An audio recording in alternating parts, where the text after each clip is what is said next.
So what's up mga Kroesi? Welcome back sa ating YouTube channel, Filipino Easy. So ngayong araw, another update na naman tayo patungkol sa one of the most viral mayor in the Philippines, Mayor Alice Go o Go Waping. Daming go, ano?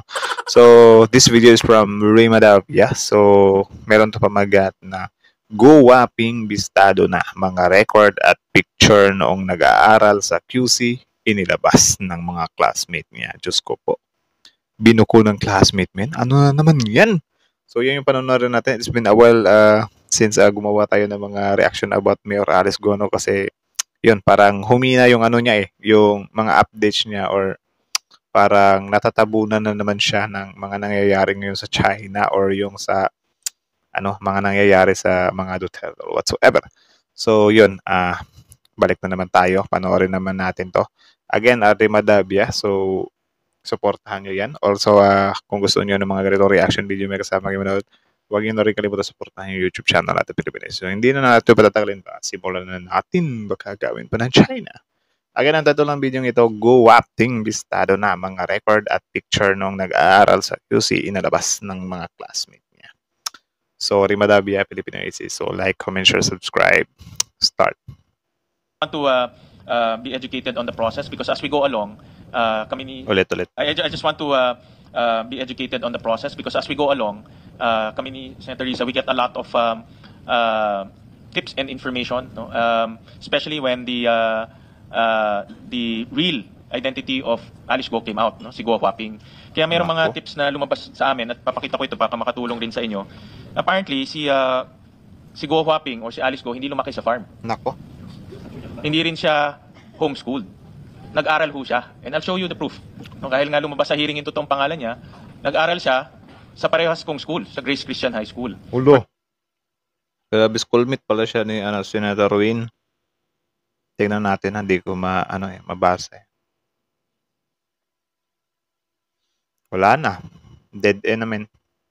Bistado na talaga si Mayor Alice. Actually, may nakita na akong balita na parang may warrant of arrest na huhulihin na siya kaso hindi siya nakita. So, grabe. Magugulat na lang siguro tayo or baka magaya to kay Kibuloy na magiging wanted na rin at hahanapin na rin. So, 10 million yung patong sa ulo ni Kibuloy. Ito kaya si Mayor Alice Go. Kano kaya siya, no? Sobrang talaga yung mga kababayan nating Pilipino dito or tayong lahat ng mga Pilipino, meron na tayong tsansang maging milyonaryo dahil sa mga taong to. Yun nga lang, pahirapan ang paghanap sa mga mokong na to. Especially kay Kibuloy. Appointed son of God yun . Mahirap hanapin yun. Ito si Mayor Alice Go, parang madali lang tong hanapin kasi lumaki lang to sa farm . Si Kibuloy kasi lumaki sa langit yun . Mahirap hanapin yun.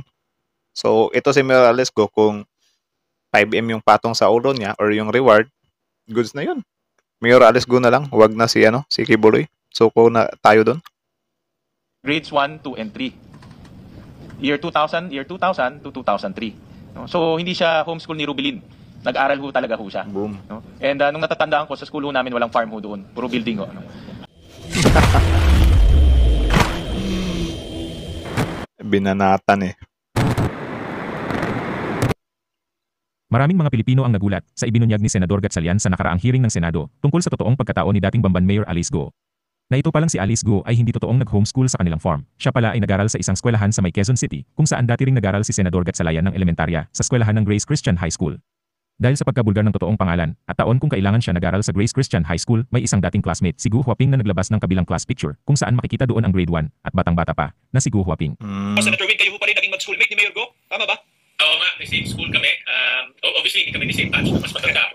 But, parang small world lang ba? 50 years old na ako. But the same school kami sa Grace Christian High School. Maraming maraming interesting. No? Dahil meron din siyang address sa Valenzuela.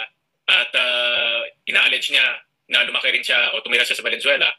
So, nalaman nga namin to lately na nag-aaral rin siya sa kaparehas na eskwelahan ko. Sa Grace Christian High School. Ay di mo ba, Senator Win, sa mahabang panahon na siya'y natatanong dun sa maunang pagdinig ng Senado, sabi niya ang nagturo lamang sa kanya ay si Teacher Rubilin at hindi siya pumasok sa eskwelahan. So anong ibig sabihin? Wala na. Invalidate na. Nagsisinungaling siya. At doon nga sa interview doon pa lang sa nagsisinungaling siya sa mga pinagsasabi niya doon sa sa Senado. Wala eh. Guilty na siya dun eh. 'Di ba? Ba't ka magsisinungaling, men? Under oath ka. Kasi yung tao, magsisinungaling lang naman yung tao kapag guilty siya eh. Or yung mas nakakatakot yung mangyari sa kanya kapag magsasabi siya ng totoo. For example, pwede siya makulong, pwede siyang ipadedo ng mga kasamahan niya if ever na umamin siya ng totoo, di ba? Grabe. ENC rin, kay Karen Davila, inulit niya rin yun na lumaki siya sa farm at homeschool siya. Pero kung klarong-klaro yung ebidensya na hindi siya homeschool. Nako. From grade 1 to grade 3, nag-aaral siya sa isang eskwelahan, formal school. Merong records, kumpleto yung attachments doon sa school records. At ang Grace kasi nasa Quezon City, kaya malayong maging farm yan. So talagang lumalabas na nagsinungaling siya. Nako. Ano hong mga ebidensya po natin na magpapatunay na talagang hindi nag-homeschooling si Mayor Alice Go at talagang pumasok sa eskwela? Yung attachment po na binabanggit ninyo, ano po yung mga dokumentong yan, Sir Win? Doon sa attachment na yun, dahil kung mag-aaral ka sa isang school, dapat meron kang attachments doon. No? For example, birth certificate. At kung ikaw ay foreign students, i-attach mo din yung alien certificate card mo. So, in-attach niya yung alien certificate card niya. Boom. In-attach rin yung birth certificate. Wala na. Dead end. Wala na. Grabe, ano. Sobrang nakakalungkot. Grabe, Chinese. Merong, naging politiko dito sa Pilipinas. Grabe. Certificate niya, pero yung birth certificate niya in Chinese. So, original from China yung kanyang birth certificate, pero tinranslate ng school. At lumalabas nga doon sa translation na ang tatay niya ay si Guo Jiangyong, yung lumalabas sa mga ibang papeles rin. At si Lin Wenyi ang nakasulat doon sa birth certificate niya. So, nagpapatunay na itong dalawang to ay magulang niya. Dahil sa maraming dokumento, yan rin ang nakasulat doon. Opo. Doon sa kanyang pag-enroll, doon sa eskwelahan po na yon, anong pangalan ang ginamit po niya sa pag-enroll? Ang ginamit ng pangalan ay Guo Huaping. Kaya nung lumabas na itong si Alice Guo, hindi alam ng eskwelahan dahil wala namang Alice Guo doon sa eskwelahan. Yung mga kaklase niya, hindi rin alam dahil wala namang Alice Guo na kaklase. Pero nung lumabas na itong Guo Huaping, marami ng mga kaklase niya, mga kabatch niya, ay nag-umpisa na mag-text kasi alam niyo yung alumni, meron kaming group chat eh. Oo. So, basta, I'm sure meron ka rin ganyan, Johnson. No? So, lumalabas Doon pala siya nabisto. Kaya pala, nung sinabi niya na homeschool siya nag-aral, kasi grabe kapag inamin niya, men, na nag-aral siya, di ba? Kapag inamin niya na nag-aral siya doon sa paaralan na inatina ni Senwin Gatchalian, doon, bistado na siya eh. Di ba? May invalidate na yung sinabi niya na half Pilipina siya. Kasi, yung pinasa niya dito, si Win Yilin yung nanay niya eh. So, para mawala itong ebidensya na to, ang ginawa niya na lang, Your Honor, wala na po akong maalala. Homeschool lang po ako, Your Honor. Ginanon lang eh. Homeschool lang po ako. Grabe, Wala eh. Doon pa lang talaga sa unang hearing niya. Guilty na talaga siya, men. Grabe.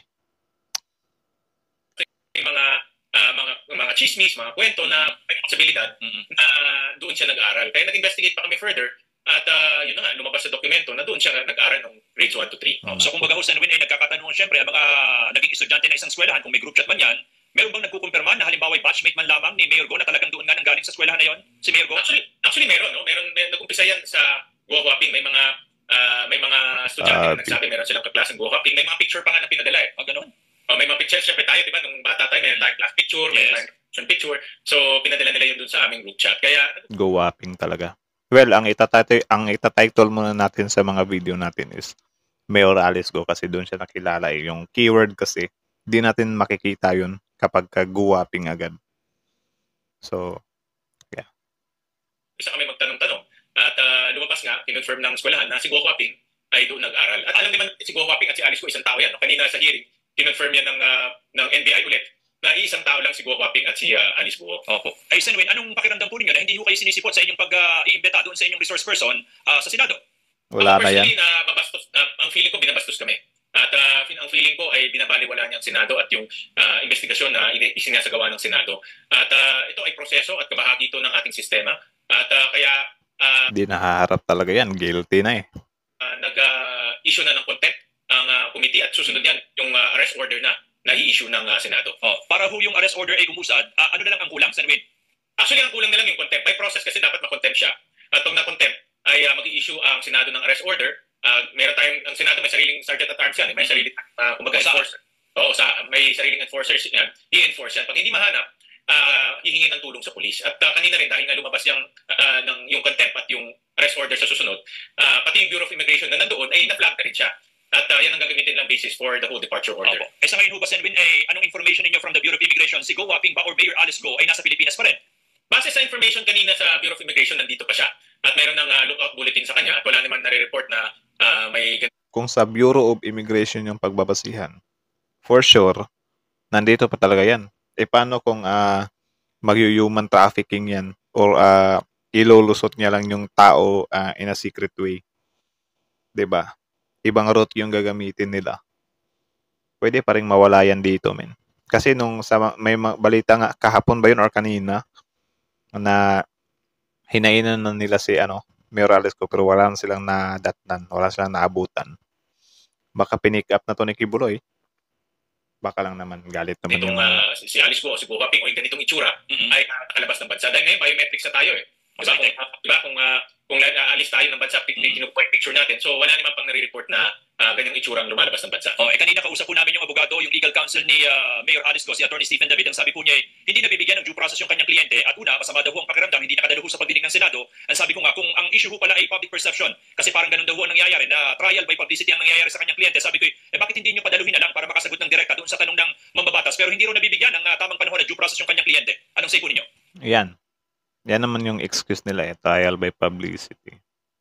Pero itong mga taon to, kapag ilagay mo naman to sa korte talaga, hindi naman din pupunta yung mga yan eh. 'Di ba? Gaya nung kay Kibuloy, excuse nila doon, trial by publicity yung Senado. Gusto ko sa korte talaga. Tapos pinayagan siya sa korte talaga. Ayaw din pumunta. 'Di ba? Yung nag-i-excuse ka, tapos yung pagbibigyan yung excuse mo, hindi ka rin pupunta. Like, men. Alam mo, Johnson, sa pagdinig namin, mahabang oras ang binibigay natin sa mga resource persons. Kanina nga, even si Mayor Kapil, kung mapapanood mo yung hearing, talagang binigyan siya ng mahabang oras para magpaliwanag. At ganun rin, nung si Go Waping ay nasa Senado, binigyan din siya ng mahabang oras para magpaliwanag. Hindi naman siya pinuputol, hindi naman ini-interject. At yan talaga ay para mabigay niya yung kanyang panig, yung kanyang side, at mabigay niya yung kanyang pagpapaliwanag. Pero nakakapagtaka nga yung... Si Mayor Alice Go kasi binigyan siya ng mahabang time, pero ang sinagot niya lang, di niya maalala eh. Yung kanyang letter, yung excuse letter na pinadala sa Senado, sinabi niya rin doon na yung doktor ayaw mag-certify na meron siyang sakit. Parang nakaka-insulto naman yung ganitong paliwanag na even medical certificate hindi sila makakakuha. Sa dami ng... O, di ba? Punghang talaga, no? Yung doktor niya hindi magsi-certificate. Bakit? Bakit hindi magsi-certificate? Kasi, of course, drama lang yung siguro, sakit-sakitan lang. Kasi kung matino kang doktor, men, itong kay Alice Go, kung wala ka talaga makitang sakit, of course, hindi mo siya pwedeng gawan-gawan lang na, okay, may sakit ka. Kasi yung doktor pwedeng makulong dyan eh. Or pwedeng managot dyan eh. 'Di ba?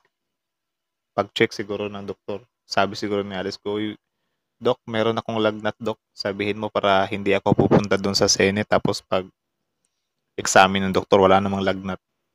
'Di ba? So, yung doktor, tatanggi siya ngayon. Kaya sila, yung excuse naman nila, hindi daw sila bibigyan ng ng certificate ng doktor. Of course, sino ba namang doktor bibigay kung hindi ka talaga totoo nagkasakit, 'di ba? Pero na siguro kung totoo kang may sakit, bibigyan ka talaga noon. Doktor sa ating bansa, sila makakuha ng kahit isang medical certificate para patunayan na meron talaga siyang medical condition. Opo. Senwin, paano po ito? Merong petition na na-file sa Supreme Court yung kampo ni Mayor Alice Go. Hindi ho ba ninyo nakikita na magiging hadlang po ito sa tuluyang halimbawa ay paglalabas po ng arrest warrant, kung maglalabas man ng arrest warrant ng Senado laban kay Mayor Go? Ini-expect naman na ng Senado. No? Kahit ako, ini-expect ko na ganyan ang gagawin nila. Pero ang Supreme Court, nirespeto yung co-equal branch ng ating gobyerno. At dahil ang Kongreso, Senado as a whole, ay isang co-equal branch, nirespeto yan ng Supreme Court na gampanan na maigi yung trabaho ng Senado at Kongreso. Tama. At binibigyan ng malaking latitude o leeway yung paggagampan ng trabaho ng Senado. Parang siya, nagiging prioritize ba siya? Or parang, kumbaga, nag-give way, yun nga, give way, leeway, yun sa'yo? Legislation. Meron nung susunod na hearing pa, Senwin? Hindi pa natin na pag-uusapan, Johnson. Marami kasing lumabas ng information kanina. Ang aking recommendation sa committee ay mag-issue na rin ng subpoena doon sa mga may-ari ng Lucky South 99 and Berwin Corporation. Kasi hindi natin matutuntun yung mastermind, o hindi natin makikita yung pinaka-mastermind kung hindi pumunta itong mga may-ari. At dalawang hearing na sila hindi pumupunta, kaya nag-issue na rin ng sumbinang committee para pwersahin silang pumunta at magbigay ng paliwanag dahil Tama. hanggang ngayon hindi pa namin nakikilala kung sino mga may-ari nitong Pogo Hub. How about San Win si dating Spoke Sari Roque, kasama ba sa mga posibleng iimbitahan sa susunod na hearing? Dahil lumabas yung kanyang pangalan kanina, maimbitahan siya. At maganda rin yun para mabigay niya yung kanyang paliwanag dahil Nako, naimbitahan na si Harry Roque, men. Pupunta kaya o hindi? I think hindi pupunta yan eh. Mag-i-excuse lang yan eh. nung nangyari itong alleged lapping, wala naman na siya sa pwesto. Pero maganda rin mabigay niya yung kanyang side, yung kanyang panig, kung ano ba talaga nangyari. Alright. Senator Sherwin Win Gatchalian, maraming salamat po ulit sa oras po ninyo sa pagsagot sa tawag po namin. Good. So, yan, that's it na lang muna. So, this video is from Rima Davia. So, original video link in the description box below. Panoorin nyo yung mga videos niya. Supportahan nyo, like, comment, share, subscribe. Tapos, syempre, before you leave on our YouTube channel, huwag nyo na rin kalimutan supportahan yung YouTube channel natin, Filipino Ace. So, kita nyo naman yun, men, di ba? Grabing mga revelasyon yun. Kaya pala, ang excuse niya lang sa buong buhay niya. Wala na po kung malala, homeschool lang po ako. Sino kaya nag-advise sa kanya dun, men? Diba? Sino kaya yung nag-advise sa kanya? Kasi, yung kay Mayor Alice Go kasi, sa haba-haba ng panahon na pangluloko niya, sige, sabihin na natin na nanloloko siya kasi hindi naman talaga siya Pilipino, di ba?